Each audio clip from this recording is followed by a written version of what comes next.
All right, everybody, welcome back for another deep dive.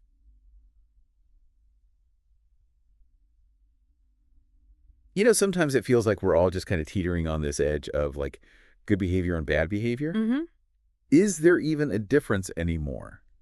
Well, luckily for us, we've got this article that digs into this whole slippery slope of morality thing. And get this, it does it in this really funny, relatable way. Oh, interesting. Yeah, so it's like, are we actually slipping into some moral abyss? Right. Or is it all just, part of being human? Yeah. So what exactly is this whole slippery slope idea? Can you break it down for us? Well, I think what makes the slippery slope concept so clever is it takes something as complex as morality Hmm. and turns it into this image we can all immediately grasp, right? Like we've all felt that feeling of starting down a path.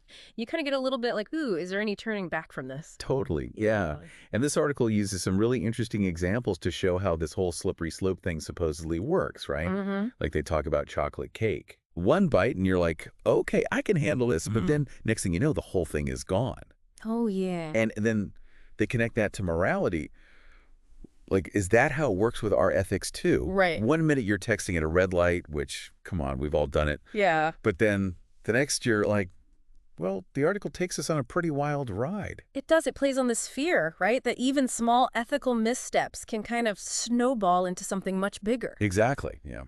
The theory, as this article points out, kind of always assumes the worst possible outcome Right, right. for any little slip up. It's like that feeling when you wake up after a wild night and you're like, how did I even get here? Exactly. Yes. But instead of a hangover, it's like this moral crisis. Right.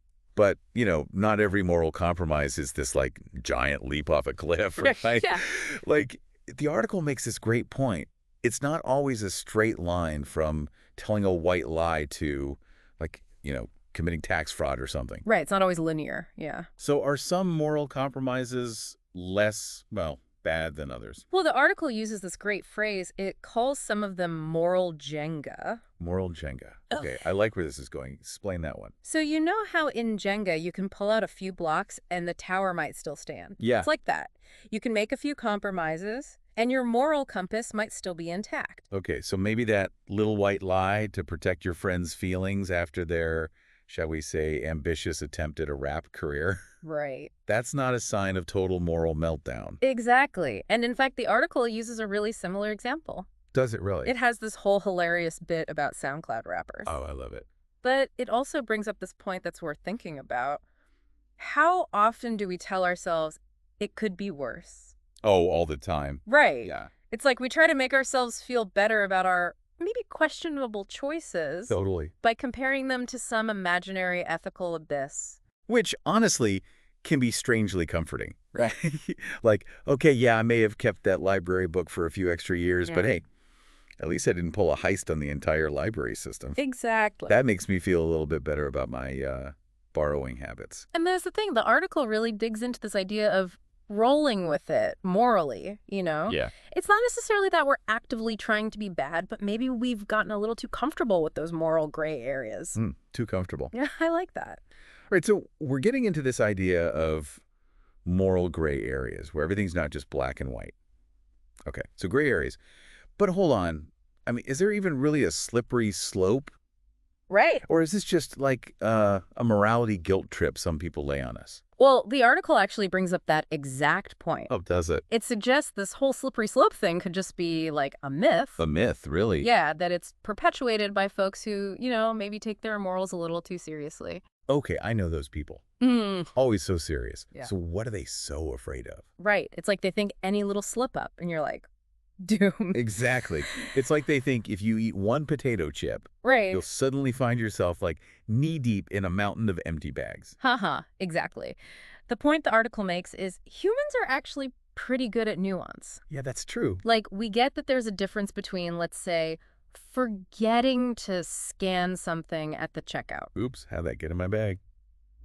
Happens to the best of us. Haha, right. But that's totally different from, say, masterminding some big international money laundering scheme. Yeah, I think we can all agree. Different levels. Exactly. So the article wants us to think, is this slippery slope just too simple? Interesting. Like, is it just avoiding the fact that, yeah, life is full of these gray areas? Okay, I'm seeing that. And speaking of gray areas, can we talk about social media? Because, wow. Oh, don't even get me started. Hmm. Social media is like its own moral obstacle course. Right. It's like everyone's doing these moral gymnastics online, trying to look perfect. It's all about appearances. Yeah. So is that really impacting our morality? Well, the article calls it performative ethics. Like, we're under pressure to be seen doing the right thing online. Oh, 100%. Yeah. Even if we don't really live that way offline. Exactly. It's like when you like your friend's MLM post because you want to be supportive, Oh, yeah. but deep down you're like, do I actually want to be associated with this? Right, you're kind of contributing to the problem. And then there's performative activism, which the article talks about too. For those of us who maybe skip that chapter of the internet, remind us what that is again? Okay, so basically it's when people make a big deal about caring about a cause online. Right. But, like, they're not actually putting in the real world effort. Ah, I see. So all talk, no action, just a Yeah. bunch of empty gestures. Pretty much. Okay, so with all this pressure to appear morally superior online, does that make us more likely to, slip up when it comes to our real life behavior? It's a great question. It kind of gets back to this whole slippery slope thing, doesn't it? Right. Like, if we're making these tiny compromises online all the time, Yeah. whether it's the MLM thing or exaggerating our activism, does that make us more likely to compromise in bigger ways offline? Ooh, that's kind of scary to think about. Yeah. And it makes me wonder if we are slipping down this moral slope, even just a little, Mm-hmm. can we ever climb back up? So are we like stuck on this downward spiral? Or is there a way to, maybe hit the brakes and even like turn this whole morality train around? Well, the article doesn't leave us hanging on the edge of the cliff. Okay, good. It actually suggests that instead of like stressing about every little slip up, Right. maybe it's more about recognizing these things. It calls moral checkpoints. Moral checkpoints. All right, I'm intrigued. What are those? It's like, you know how you'd take a break on a hike to catch your breath? Yeah, definitely. Gotta hydrate. So it's kind of like that for your morals. It's these moments where we can pause, Okay. look around, make sure we're still heading in the direction we want to be going. So it's less about being like morally perfect all the time. Exactly. It's more about being aware of our choices, making adjustments if we need to. Okay, that feels a lot more doable. And honestly, cutting ourselves a little slack along the way. Because nobody's perfect. Exactly. So instead of trying to be these like moral marathon runners who never stumble, Right. maybe it's more about accepting that we're all just trying to navigate this crazy ethical obstacle course called life. Yeah, and sometimes we trip and fall. Exactly. And you know what? I think that's okay. And you know what else I find interesting? What's that? This article, it points out that we often use humor to deal with these moral dilemmas. Yeah. Like, even when we know something's messed up, Right. we still make jokes about it. We do. Like those memes about procrastination or like, the hypocrisy of social media. Oh, yeah, those are good. We laugh because we're like, oh my God, that's so me. Even if it makes us cringe a little inside. Exactly. It's relatable. It's so relatable. Mm. So that kind of leads to this thought-provoking question the article asks. Okay. If we find humor in these bad behaviors, our own and other people's, Mm. does that make us bad? Ooh, good question. Right. Or is it more like we're just acknowledging, hey, we're all human here. Mm. We all mess up.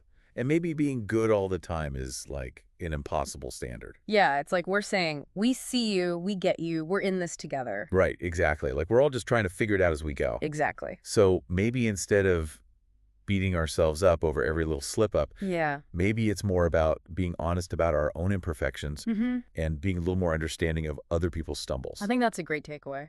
Because at the end of the day, we're all just out here trying to find our way, right? There are. And maybe, just maybe, a little laughter along the way helps make the journey a little bit easier. Well, there you have it, folks. Another deep dive in the books. Hopefully you learned something new, maybe you had a few laughs along the way, and most importantly, feel a little less alone in this whole crazy human experience.